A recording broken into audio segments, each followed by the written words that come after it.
Ces manifestants se sont réunis à l'appel de l'oligarque pro-russe Ilan Shor. À l'approche des élections législatives, les partis proches de Moscou intensifient leur campagne. Nous sommes venus ici pour exprimer notre désaccord avec ce régime dictatorial, instauré par le pouvoir actuel. On ne peut pas l'appeler autrement que dictatorial, car aujourd'hui il n'y a aucune liberté, pas de liberté d'expression. Ilan Shor a promis des compensations financières pour les manifestants. Un acte illégal nié par les protestataires, pourtant régulièrement documenté par les forces de l'ordre. Selon le gouvernement, ces manifestations font partie d'une large campagne de propagande du Kremlin pour influencer le scrutin.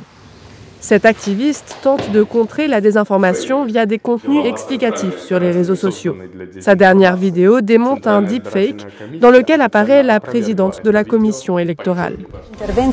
Le fait qu'un pays comme la France intervienne dans nos élections n'est pas considéré comme une ingérence externe. Il discrédite les autorités moldaves pour que les personnes qui sont pro-gouvernement, pro-intégration européenne ne viennent pas voter.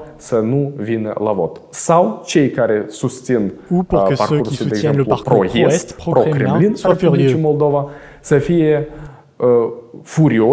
Les experts estiment que la Russie a investi près de 100 millions d'euros dans sa campagne d'ingérence en Moldavie, y compris par l'achat de votes.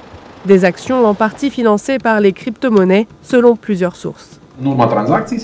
L'argent récupéré via ces transactions est utilisé entre autres pour influencer les élections moldaves. La Moldavie est perçue comme un objectif secondaire dans la guerre contre l'Ukraine. Elle peut être utilisée comme un élément de déstabilisation. La Moldavie a entamé l'an dernier les négociations d'adhésion à l'Union européenne.